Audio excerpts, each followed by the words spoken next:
So look, I think the more specific your podcast is, the easier it becomes for the podcast to actually grow.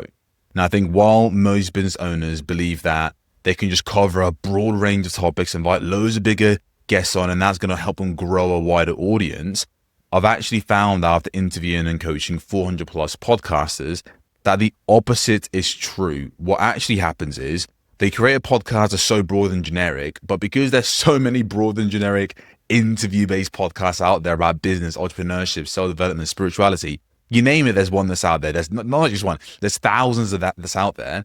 Now, because of that, it means that when you then go out there and create another broad show that isn't specific in the market, that isn't clear, that isn't focused, then you blend into everything else.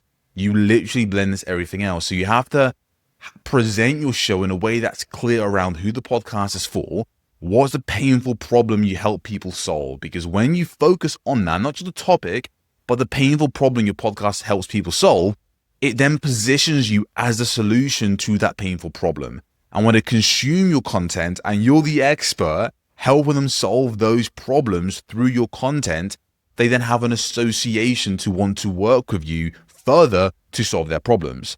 And that's how you have the podcast not just be this thing that builds your authority, but actually means you're able to grow your reach and your business at the same time.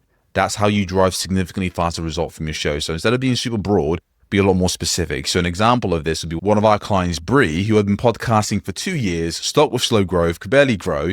Her podcast title was Lucid Living, and the show was broadly about relationships. Now, Lucid Living doesn't tell you anything about the show, who it's for, the problem the show helps her audience solve. But once we switch that to Heartbreak to Wholeness, untangling the mindfuck of narcissistic relationships, all of a sudden, her podcast is clear who it's for, and it's clear what the painful problem it solves.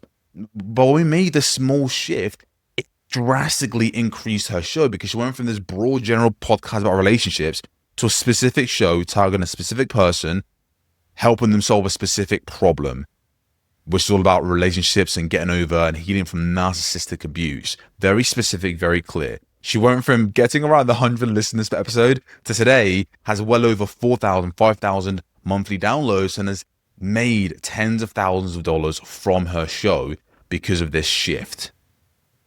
So again, don't focus on just having a broad show about business mindset. That's the fastest way to guarantee the podcast doesn't. That's the fastest way to guarantee you waste a bunch of time on the podcast that doesn't actually grow. So focus on this and you'll see a massive shift when it comes to your show.